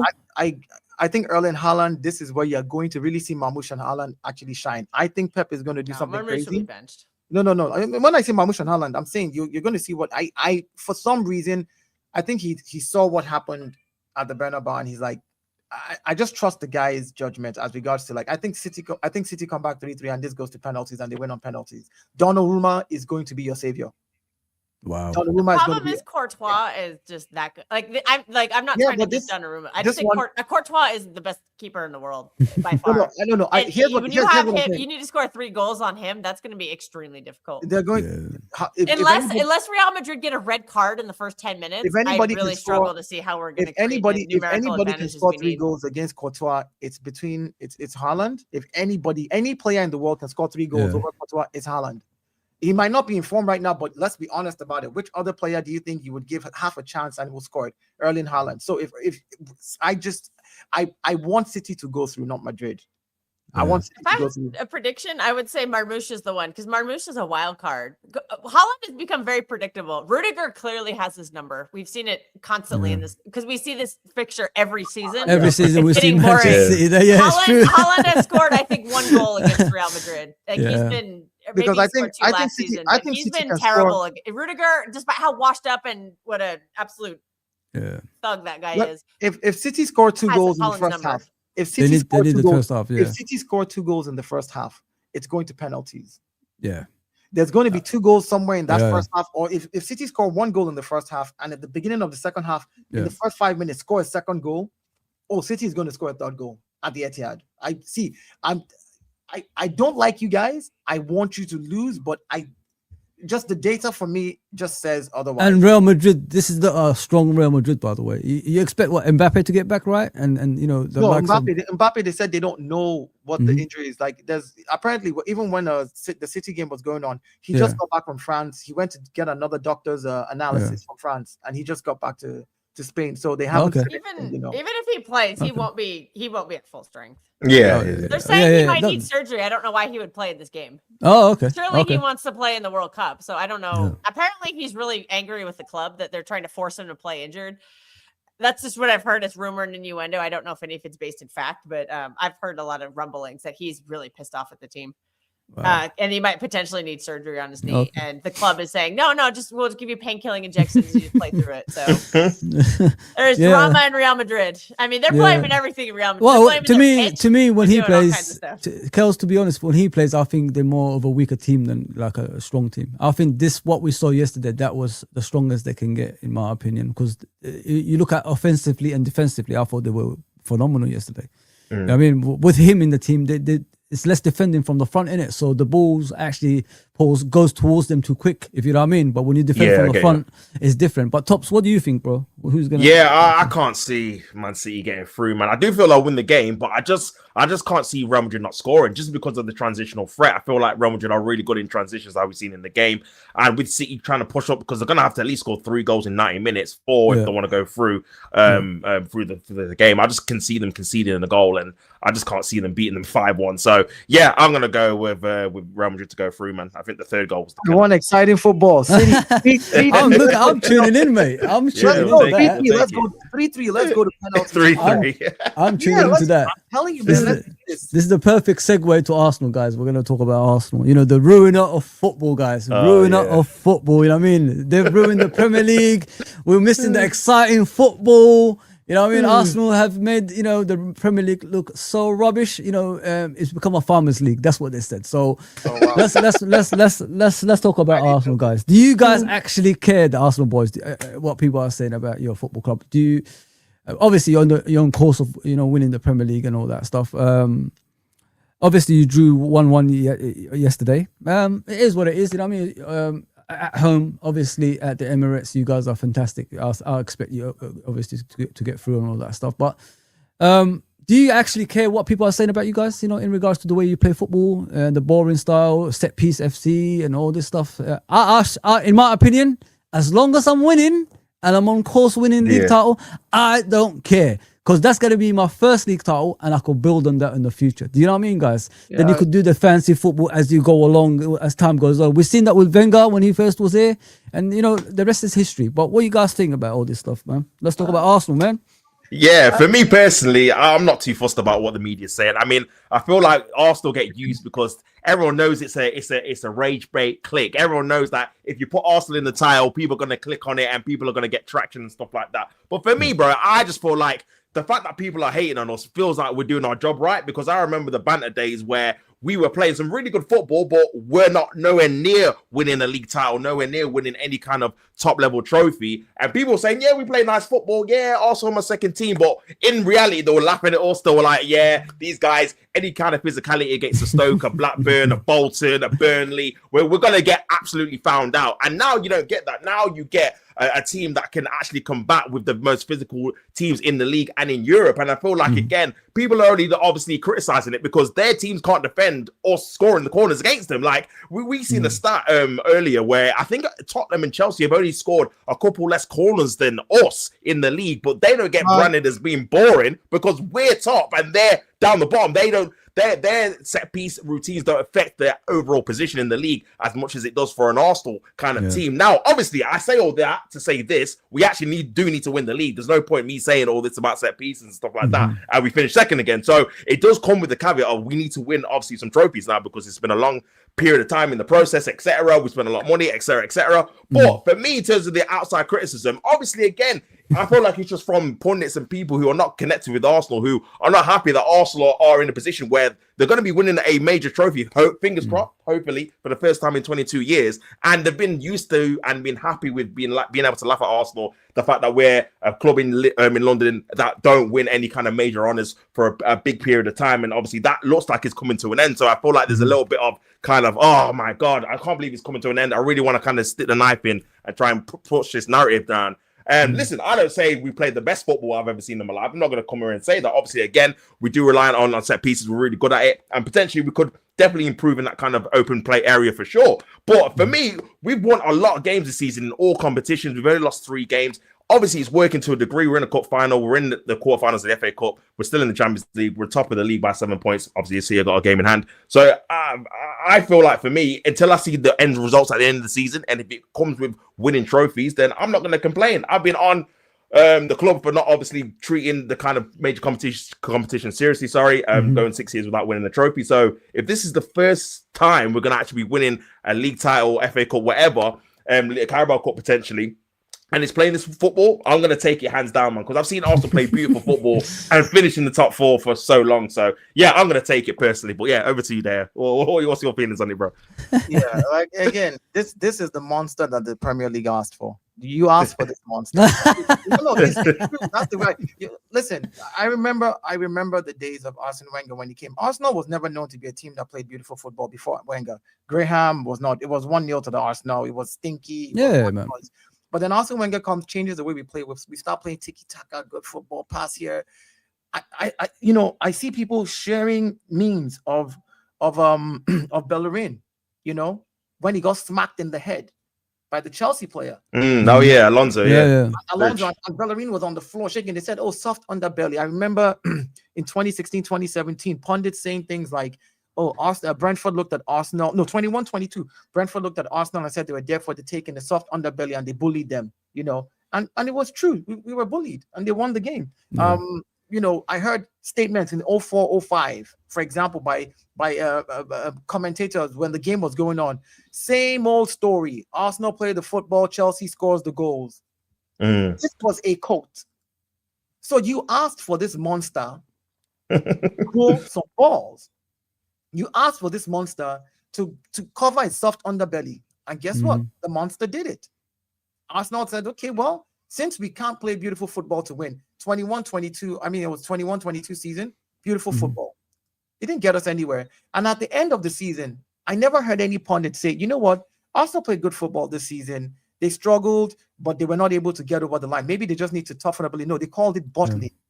The season we went 16 games and we won 14, drew 1 and lost 1, and we went on to lose the league by 2 points. I didn't hear anybody say, oh, Arsenal went on a good run. They struggled, but City went on a better run because they did 15 out of 16. Arsenal just needed, 15 out of 15 to be able to match City or something. No, they said you bottled it with 2 points. So now the bullied has become the bully. No, it is what they asked for. So I don't care how we win anymore. And then because they realize that they can't really banter Arsenal anymore, they start making up stats. Yeah. 30 minutes of delay. That's the average across the board for every team. They didn't put into context that Brighton happens to be the team with the most yellow cards, which means that they commit the most stops in every game. They have the most yellow cards. And if you're playing against a team that knows how to waste an extra 10 seconds and you commit the most fouls, of course the ball will be in pause. You're the one committing the fouls, not me. You're the one kicking the ball out to goal kick and corner, not me. I'm literally trying to play the football. Your team is committing all these fouls, and I'm taking advantage of the extra 5-10 seconds. But let's put the blame on us now. Meanwhile, David Raya. I'm going to talk about all these things. David Raya, the player who he delayed the game. David Raya is the third best goalkeeper in releasing the ball this season. The third best. How can you be there's 16 other goalkeepers who hold the ball on longer than David Raya in the league. But no, let's call Arsenal, then when it comes to set piece, it's just a whole nonsense of bullshit. Chelsea, 40% of their goals have come from set pieces this season. 38% of Arsenal's goals, 38% have come from set piece. Who scored more from set pieces? Chelsea. But they will sit there when I say because they haven't scored as many. Was number one. No, Liverpool has scored the most set pieces in 2026, and this is the type of the thing. Overall season. This is the type of thing that you will never see City in that list. I think we have 2 all season. We are absolutely awful at corners. This is the type of stuff that eventually, historically bad. Hold on, give me a second. I need to pull this up. I would be shocked if we had more than 3 set piece or any kind of goals that are not open play goals. Also, we're so bad at them. What do you think of them? We probably have more own goals than. Yeah. What do you think of them, Kels? In regards to Arsenal, the way people talk about them, they're ruining the league, and it's set piece FC and all that stuff. To me, I don't care as long as I'm winning. But that's how I see it. I'm the wrong person. Look at this. Yeah, this is literally same BBC Sports a week apart. When Arsenal plays set pieces, ugly or beautiful set pieces prove decisive for Arsenal again. When Liverpool started scoring set pieces in January, immediately new set piece kings. Liverpool can still achieve something beautiful. You see the difference in how it is portrayed. Literally, we can look at all these stats here. Look at this. This is how long the goalkeepers take to release the ball. Raya is number 3. There's 16 other goalkeepers that delay the game longer than Raya. But once Arsenal does it in one game, let's blame Arsenal. These are all the new signings that Arsenal has signed this season. A total of 50 GA has been contributed by Gyökeres in all competitions, Eze in all competitions, Madueke, and Zubimendi. But when they talk about these players, they try to put them down. We've scored 101 goals this season, and 50 of them have come from the new signings. Something is working in this team that people just don't like. And that's the bottom line, So let's... Oh, shit. I don't know. Well, yeah. So for me, I don't, the whole thing where people just try to to just mess up and shit on Arsenal. I'm just like, nah. That's had a boomer moment. You know, I'm I'd like, be doing nah, the same thing. you know, I'm like, no, we're not doing that. Again, you don't have to like the football or enjoy the football, but you can respect the fact that the team is doing what it needs to do to win. 47 games all season, we've only lost 3 games. Like, I don't think people understand that is a difficult thing to do. City probably understand it because they've gone on such crazy runs where they've won the league with just losing 2 games a season. You know, you know what it is though. I think it's unfair. It's unfair on Arsenal. I'll tell you why it's unfair. Like, you guys haven't won the league, but since 2004. So you've tried to play in the previous seasons this tiki-taka football, you know, Pep Guardiola style. It did not work. Yeah. You know what I mean, but at least this is working. I've always said that, and you heard me, Dio. You heard me, Tops and Kels. I always say it. You need a starting point in order for you to get to that pretty football, and that's what people don't understand in the modern day. They think you got to play pretty football to get to the destination, which is winning leagues and all that stuff. But it doesn't always work. So what Arteta's done now is he plays this type of football to get you there. So if you win the league, if you win the league. Go on, bro. Go on. Finish. Sorry. No. If you win the league with this formation that you're doing right now, who cares if it's set piece FC? At the end of the season, when you lift that trophy, would you care? I don't care because again, but look, this is what I keep telling people. Look at the table here. Look at this, right? But the Premier League, this is insane. That majority of all the teams who play mid and low block are all bottom right here, right dead in the middle there. Oh, sorry, my bad. Where is it? Oh, let me take everyone out. Don't worry. Well, people were having some technical issues. We're just really. It's okay. Yeah, thank Go you. on. Yeah, like if you look at it, see, Arsenal is alone at the very top there. The only team literally playing against all of these mid and low block teams. Like, this is what this right here is the issue, not Arsenal. When everybody is playing mid and low blocks, like all the way back this way down, like what do you expect Arsenal to do? Like, we're literally a standalone team right now, not playing it mid or low block. Why? Because we have the most touches in the opposition box throughout the entire season. Yeah, we are creating. We have the when it comes to open play goals.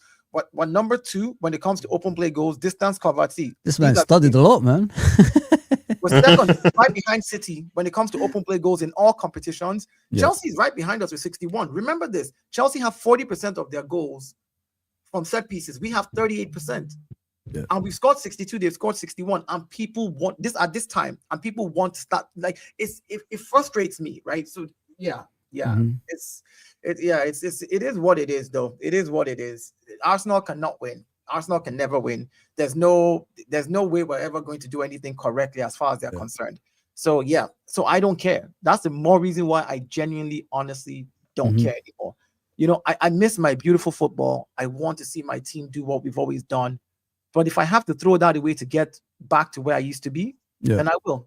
I'll throw away the beautiful football and too bad. Mikel Arteta is not the manager for all the 20 teams in the Premier League, by the way. I would like you all to know. He doesn't manage City. He doesn't moved away from that, So I don't know how we're the ones that ruin football. If Arsenal is boring, there should be 19 other teams that should be entertaining to watch. Go watch them and leave Arsenal alone. Let's play our boring football.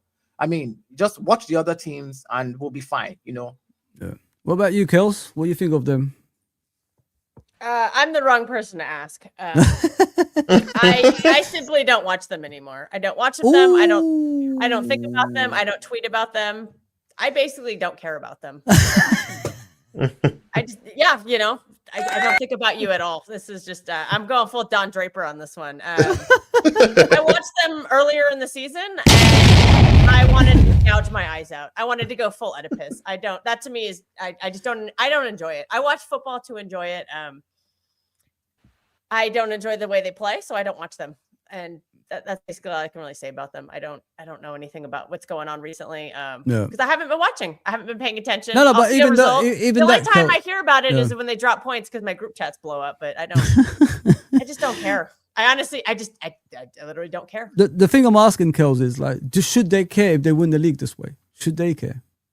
No, they'll be happy. They'll have a great parade. They won't be like, oh man, this trophy sucks because we played horrible football that nobody wanted to watch and people constantly ripped on us for it and blah, blah, blah. They won't care. They're going to go to the pub and get drunk. They don't care. Fuzzy, do you remember 04-05, the team that won was Chelsea, right? with Yeah. Mourinho. Mhm. Remember that in that season, their highest goal scorer was Frank Lampard with 13 goals, Mm. right? They wasn't attractive either to watch. Yeah, Yeah, but Drogba yeah. was saying they weren't attractive. Do you know how many set pieces they scored minus penalties? Loads. I know it was lots. They Lots scored of them. 19. There in you that go, season. bro. When the season was done, Yeah. the manager was called the special one. When it's Arsenal, we're ruining the game. Like Yeah. our highest goal scorer right now in the Premier League is 10, Yeah. which is Gyökeres, and he might end up having 13 goals like Frank Lampard did that season. Yeah.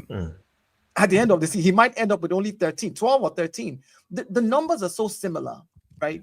And the play method is so similar. Yet, when Arsenal do it, we're ruining the game. Or we've wrecked the game of football. But these same people in 0405 were rooting and saying Chelsea, Mourinho, the special one, the king, he's done it. Look at what Chelsea did. Frank Lampard is one of the greatest midfielders of all time. Oh, Didier Drogba scored 10 goals in that season. 10. Let's not forget. And this is why for me I want to have footballing conversations and not just banter. I might not like your club, but I'm not going to come and be like, oh, you know what? Like when you had Aguero, it was nasty. No, I would love to have an Aguero right now on my team. Just give me one of that and I'll be happy. Just one Aguero. Literally, I'm not going to banter your club in the times when you like, and that's why it irks me because nobody wants to talk about the football. Everybody talks through the megaphone of banter. If you ask players, like someone, I was in a stream and the first thing someone said was, "Oh, Bukayo Saka, he stunk up the place." Yes, he did, but we know that that's not his standard. Players have bad and off seasons. They do. But hang on. You need to be concerned about Bukayo Saka. Yeah, he does not look like the same player since that injury. Frankly, he's not going to get better from that because when you tear a muscle off of your bone, you just generally don't get back to the top. And that's fair enough. And that's fair enough to say. But again, he's 24. So I look at him as a player. Again, he had a major injury at 24. I agree. No. He doesn't look the same. Listen. I agree. He's had one season this season where he's not looked good. He's really been reeling from that injury. But he's 24, and if well taken care of, could still reach the peak of his prime by 27, 28, right? So if it's well managed and well taken care of, you can still come back because he's not getting this injury at 28 or 29, where you're like, by the time you spend 18 months, you're 30. Rodri's own, for example, is painful because it happened when he was in the peak of his powers, where he's now getting into his 30s, which then makes it harder. Saka, for a young player, has played a lot of games since he was 17. So he has a lot of experience. Again, that I get it. The injury has slowed him down. Let's have that conversation about the injury and how far away he is from when he's fit and what injury does, and not just say, oh, Saka stunk up the place or Foden stunk up the place. I always ask, what is wrong with Foden? I'm not trying to banter him. There's something off somewhere. That's a brilliant player. That's someone who on his day can take on anybody. That's somebody who can carry a team on his day. So what has happened to him? Is it the system? Is it the player? Is it confidence? And if it's any of those things, what could be done to actually get them back to where they're supposed to be? These are the my whole point is that Bukayo Saka has he has had his body damaged in a way that I don't think that can actually be fully fixed. Because I think he's lost that 1% that made him so special. He doesn't have the same explosiveness, and frankly, when you lose that, you lose that. It's not coming back. Well, the thing is, Kels, he had that removed from him when he was 24 years old. So the thing is, Kels, if you look at it from that very, I'm not a doctor, but I'm not a doctor, so I can't say medically whether he's going to be able to bounce back to his speed or not. But I do know that if you have had this much experience and you are a professional player, even without the speed, you can learn about positioning. You still have Dio. Don't you guys think like even whatever it is, he might get back, he might not, whatever it is. But isn't it much better for the team right now that the team pulls together and we're doing what they're doing? Now they don't have to have that reliance on one player. Now the team is pulling together and winning the games. You know what I mean, Top? Something like that. Yeah. Those lines. I agree. I think it's a testament to the team. The fact that Bukayo Saka's probably had his worst season since he's probably been a first team member, and we're still top of everything, and obviously still in like a cup final or whatnot. I think there's definitely a conversation to have in terms of whether we move Saka's position to more that kind of central 10 role. Maybe he can try and play that kind of role that he obviously started against Wolves and scored in that game away from home when we drew 2-2. There might be a conversation in the summer to kind of change change his position and change his role in the team. Because the good thing about Saka is he's really solid at a lot of different things, whether it's ball retention, it's very versatile, very solid. He's got a very good base of technical ability in terms of how he can protect the ball, his eye for like a pass or a goal or a shot. So he's a player that you can actually play in maybe kind of a position where he's not doing a lot of running, or he's not having to kind of go up and down and defend in terms of that kind of wide area, or he doesn't need his explosions of pace to kind of beat a fullback. Maybe you put him more centrally where he's very good at protecting the ball. He can play 1-2s with other players, and he can get in positions where he can be closer to the goal. Because I feel like even though again he's not had a good season,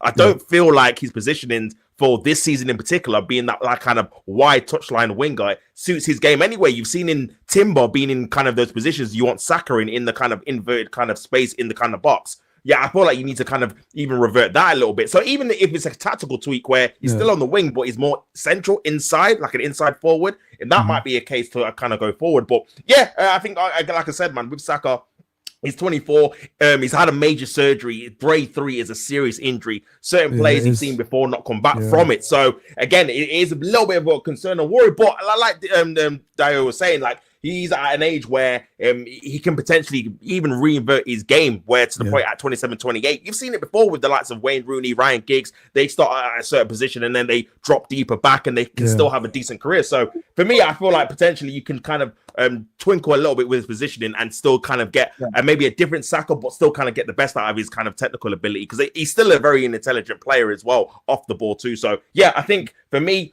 looking after him, making sure he's not playing week in, week out. That's probably why Madueke's getting a few more minutes this season is key. And hopefully, even if it's next season or a couple of seasons after, you can kind of get back to his best when he's kind of recovered. Because like we were saying, he's played a lot of games for a guy that's 24. I feel like he does probably need a season where he kind of just relaxes a little bit and there's not so much pressure on him. And then you can move forward and kind of go on from there, man. So yeah. And I also want to believe that the medical team will tell you, like, Saka, when you're on the pitch, there's a certain level of push that you should push. I remember Mikel Arteta saying something in an interview where he said, you can train for everything, but there's certain things you can't train for. If you have an Adama Traore running at you as a defender at full speed with the ball, and you're tracking backwards as a defender at 26 kilometers per hour, and you pull something, a hamstring, you can't train for that. You don't know how fast Adama Traore is going to run at you. You know he's going to come at you, but you don't know at what speed. And again, someone like Saka, that being an example, is like, I'm sure the medical team are like, don't over push it. Like, we need you in the game, but he's also mindful of what his injury is, where he's at this season, and what he can contribute to the team. My thing is, he's a versatile player. We've seen him start at left back. We've seen him play left wing. We've seen him play left wing back. We've seen him play as a 10. And we've seen him play as a 7.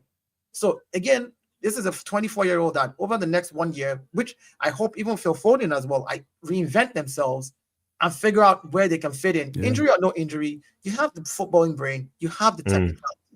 You may not have the speed. Not every player has speed. We saw Toni Kroos. He doesn't have the best speed. We've seen players like that who just know where to be. Saliba has a bit of speed, but Saliba is positioning. Let's be honest. His positioning is what really helps him. He positions himself right before, an attacker can hit him on the counter. He's already there. It's not because he's super, super fast. If we've seen where players who are really fast have gone past him. So again, players should just, for Saka, I think Saka football, you know what it is, though, in the panel, like, football is different nowadays. If you look at football, it's like what Kel said. It's just too much football for these young people in the modern day. They don't have enough time to rest, if you know what I mean. So of course they're gonna pick up those injuries and all that stuff. But as you said, which is why we need more. Think about it. These players don't get a break at all. No break at all. Every summer they get 2 or 3 weeks off. They play. They push their bodies for the whole year. Yep. And they get maybe because most of these players are internationals too, and FIFA has decided to keep inventing reasons for them to play every summer. They had to, we can't have a summer where there's no Euros or a World Cup. Let's create the Nations League and let's have this Club World Cup be this massive tournament.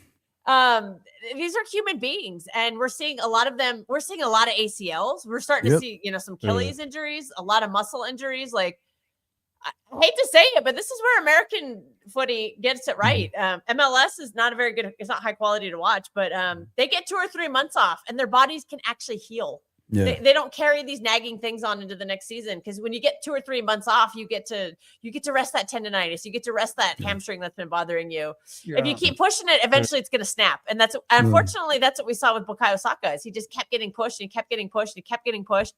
Club and country, and unfortunately his hamstring snapped. And I've just seen that happen to so many players, and they're never the same after that. Yeah, I mean, they're never the same. It's unfortunate because he's a very good player, and yeah. I mean, at a very young age, and it's really sad that we won't see that. Neutral point of view, yeah. I mean, fair enough. I agree with you. Many players haven't come back, and I don't know if Saka is ever going to be the exact same player that we saw. Give us all those assists and goals that he did. But I think he's a player that can be reinvented. Like that's the way I kind of perceive it. I feel same. Yeah, that's a player that I feel that can reinvent his position. We saw him play as a 10, and he played very well. He played closer to goal. He held up the ball well, and fine, it was just Wolves regardless. But at the same time, that's a Premier League team that has given other teams problems, regardless of, it is a Premier League team. So, again, like you said, there's so many games. And I think I said at the beginning of the stream that the solution for me would be a bigger squad. If you have a bigger squad, then your players are not playing that many games, Guys, it's been a great show, honestly. Right, my first show back doing the chat show. What I want to end obviously with the Arsenal bit is, are they going to win the Champions League this season, guys, and the Premier League? Do you guys think that or not? I don't know, man. I don't want to put you like this, but I have to ask. You know what I mean? I'll say a game. I'm taking it game by game. Yeah. I'm taking that route. The Champions League is too hard to predict because the Champions League is a tournament. Anything can happen. One mistake, one mess up from a keeper, and you're out. Like it's a tournament. You just don't know. I think it's extremely difficult to predict. Very.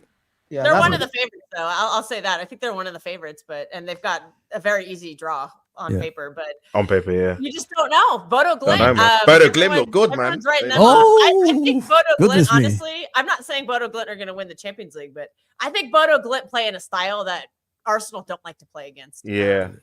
Like that counter-attacking. I don't think Arsenal they low block too. I don't think Arsenal like any of that, and so. Assuming they meet up, that's going to be a very interesting matchup. Bodo Glimt play very expansive football. They don't play a low block. Bodo Glimt literally they can though. Yeah, they can. But you know what they're doing right now because they don't have a domestic season. You know what they're doing right now in their spare time? They're practicing defending corners. I guarantee you that. I guarantee you that's all they're doing right now is practicing defending corners. Honestly speaking, like I can see, like one of the things I noticed about Bodo Glimt that I first saw in their first game was all players on the pitch, including the goalkeeper, their first touch was mad. Like they would boot the ball in the air and they would kill that ball dead. Like their first touch, every single one of them. So their long balls are good over the top because they always have a good first touch. Boom, control, boom, shoot.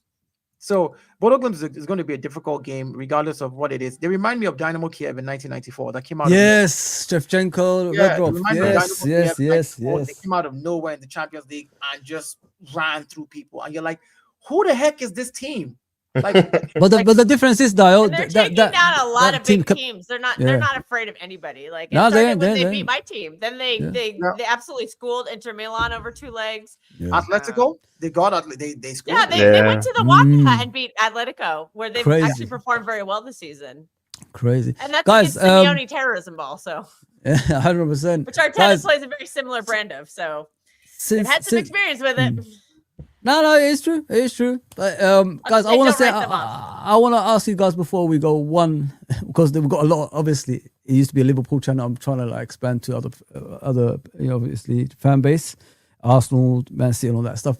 There's a lot of Liverpool, obviously, fans in the chat. Can you guys give us any hope this season? You know what I mean, in regards to what you see, because we're rubbish, man. But. Is there any hope? Give me something, guys, before we go. Listen, Liverpool is going through. You're going to beat Galatasaray at home. That's for sure. Now, my thing about Liverpool is this. You have, at this stage, just go for the Champions League.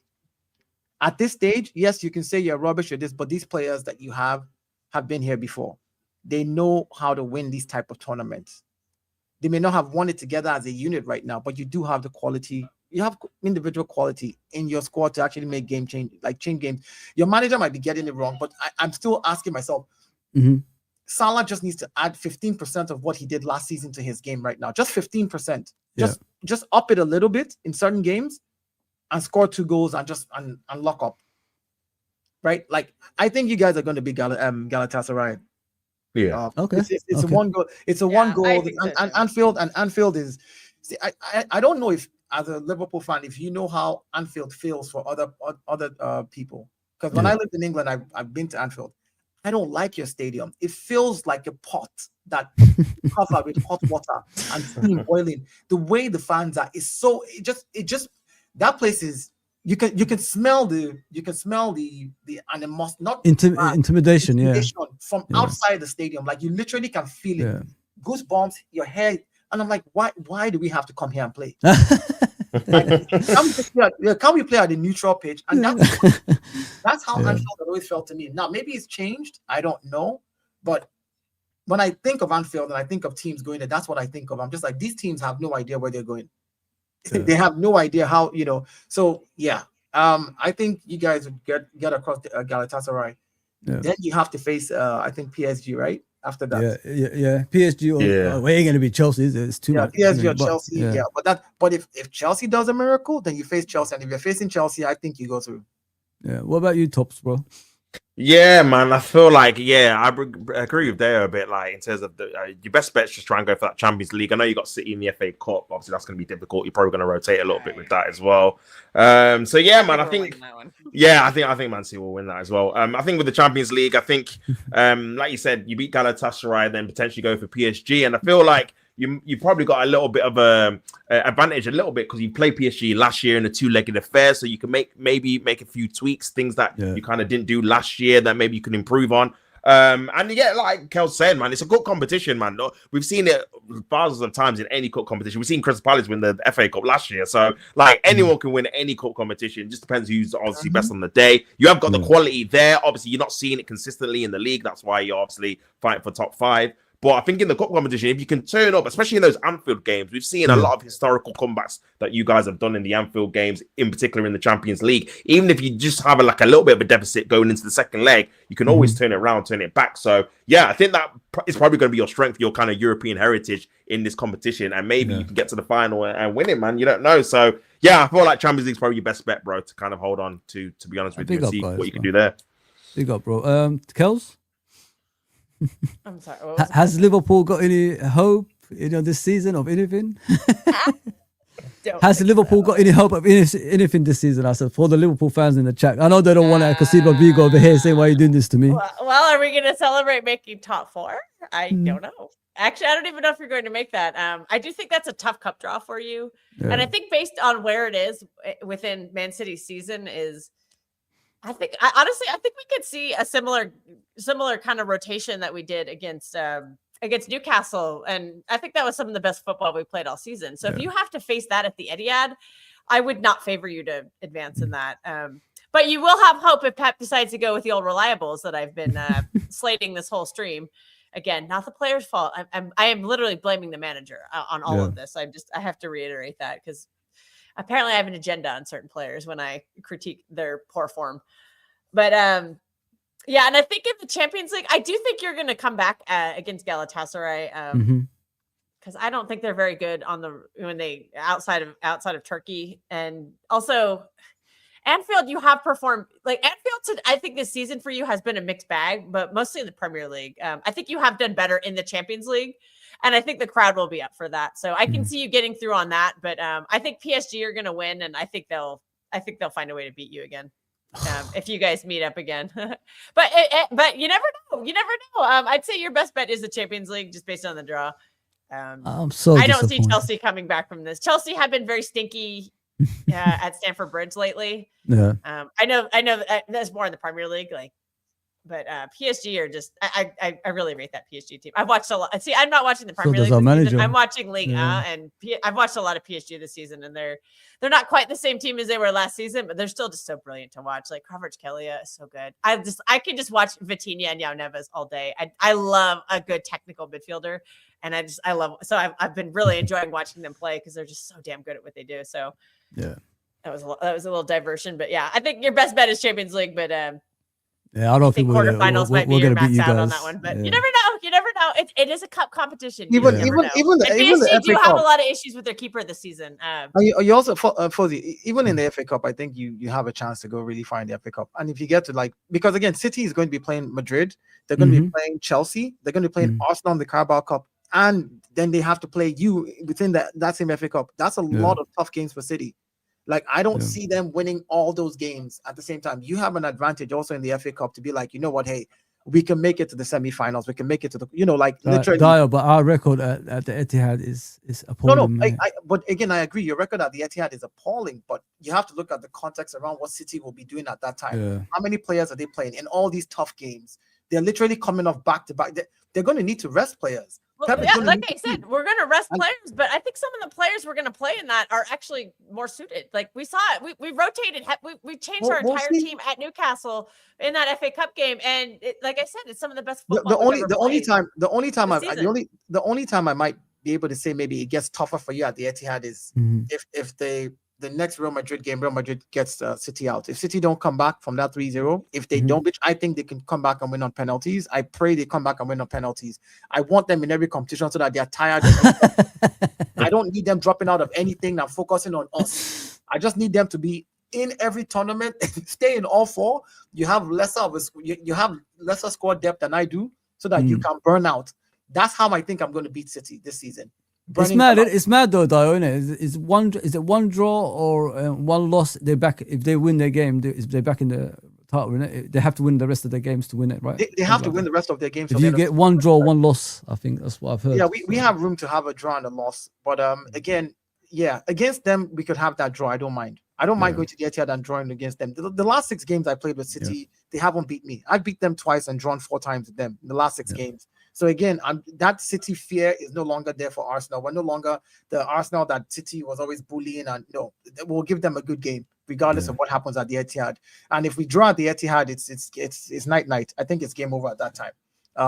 Regardless of the game that they have in hand, nothing will happen because they still would have to play Aston Villa on the last day of the season, who, if they're still struggling to stay in top 4, top 5, will be playing for their dear life. And if Aston Villa can get a draw off them at the last day of the season to stay in top 5, Aston Villa will go for it. Unai Emery will go for it. So there's a lot to play for this season. 100%, 100%. Now, big up to all of you guys, man. Thank you for giving me your time, and I hope you enjoyed the show as well, because this is my first time doing a panel show with different fans, and I really enjoyed it. I hope I gave you the time to speak and all that stuff. I didn't interrupt. This was fun. We had our banter, we had our football talk.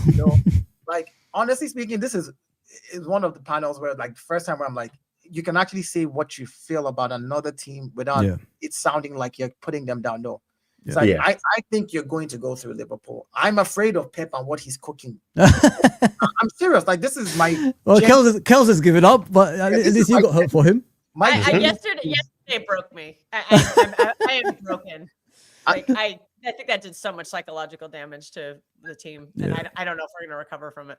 Okay. Yeah, I just look at Pep's data and I shake it is Pep Guardiola. I just shake my head looking at his data. I'm just like, this guy is in the last 15 years, there's nobody like this guy. Nah. It's different. It's different, isn't it? It's different. He's completely different from everybody. Yeah. That's like Usain Bolt. There's nobody like him. Yeah. Like, what are you going? Even when he started losing and coming second and dropping his Michael Phelps. Michael Phelps got old and he retired. At the top. Yeah. Every top athlete. Yeah, and even the managers too. Sometimes they reach their peak, and I think Pep has one. I think he has one more thing he's cooking. I don't know why I feel that way about him. I look at the guy in his interviews. I look at his responses. I'm like, this guy is cooking something. And once the dinner is served, he's going to serve it hot. Everybody's going to collect. Everybody will be served breakfast by Pep. I guarantee. He's going to serve everybody. You are all going to eat. Even us, Arsenal, he's going to serve it. Pep is going to serve everybody before he leaves. Just watch. Yeah. Pep. I don't think he's washed. Who knows? I don't think he's washed, but it is what it is. But Kels, where can people find you, Kels? I don't have my own channel, but I've basically taken over Patrick's True City Fan TV channel. In the description below. He also has a second channel that True City Fan TV Extra. We do watch alongs for non-Premier League games, so that's where we're having a lot of fun watching other leagues, because the quality of football is just better, even if the talent level is not quite there. It's just entertaining. But yeah, we do a lot. The main channel is just about City. Yeah, 100%. What about you, Tops? Yeah, you can follow me at T Chanzo Sports. Obviously, you do watch-alongs for Arsenal games and other Premier League games, as well as a lot of shorts with statistics and facts and stuff as well, if you like that. So yeah, come over to Teach Jazz Sports, subscribe, and yeah, man. I like your shorts, by the way. I like your shorts. Thank you, man. Thank you. You're always challenging people in your shorts, man. I like that. That's it. That's the way to go, man. But yeah, make sure you come over and subscribe, man. But yeah, thanks again for having me on the show, bro. You're always welcome, brothers and sisters. What about you, Mr. Dio? Yes, the Gunner Edge on YouTube. I don't do live streams. It's hectic and hard to do that. So I just do like, recap videos, but I haven't done a video in a while. So forgive me. I'm going to start doing them. I'll be more religious. I'll try to be more serious. It's just, this whole thing for me feels like a job. My day job is media. I do media work all day. Yeah. Animations, graphics, editing, shooting, virtual reality, XR. And then I come home to the things that I love, which is football. And then I have to make more video content. It's like, it's a breather. Like, I don't want to be the guy editing this. So yeah, but I will stop being more religious about putting. So the Gunner Edge, yeah. Yeah, 100%, bro. Yeah, guys, I hope you enjoyed the show. There's going to be more of it coming because I can't do Liverpool only, man. I'm too depressed. It's killing me, man. Like when you love a club so much and you just can't watch it anymore because we're just going downhill from there. Wow. I've got a feeling we're going to go back to the days of, Moreno, Skirtles, Paul, Lamberts and all these guys because I've been there with an as an Arsenal. Yeah. It looks like to me we're heading towards that direction, bro, and it's scary, man. Because there's nothing we could prevent. Because you got to look at it from a point of view. Has this manager got a man management style? No. Has this manager got a pull if we're in trouble? No. So and then you look at the club if we're at the Champions League, and all that stuff. Can we bring in players that's the quality that we've been bringing recently? No. So. It's a worrying times, man. I see that as a worrying times, but we need to nip it in the bud as soon as possible. I hope they could do that, but I've got a feeling he's going to be remaining here for a long time. I think you guys have enough quality in your team. Just it's not showing this season as regards to like even the players themselves. So maybe next season is when it clicks for them, or towards the end of the season. And once that happens, I mean, you still have Isak to come back. You have the players you bought this summer. Like if any team bought those players, they'd be excited. Yeah, Ekitike, Isak, Vert, like who would not be excited about those kind of players? So I think it's just not clicked at 100% for them, and those players are still quality. You just need to bring some depth in the squad, and you'll be good. Yeah, I think so. All right, guys, there's everyone's channel. So I've done Kelly's one twice. There's Tops as well. So please subscribe to everybody. Their channels are in the link. So just if you're watching this back, and it's in the description below as well. So please subscribe to everybody. They will be back on this channel if they want to want to ask them. But you know what I love about you guys? As soon as I messaged you, straight away you replied and you said yes to me, man. I love that, man. Thank you very much for that as well. Appreciate that, guys. That's the end of a great show. Like, share, and subscribe, and we'll see you soon. Take care, everybody. Hey, let's go.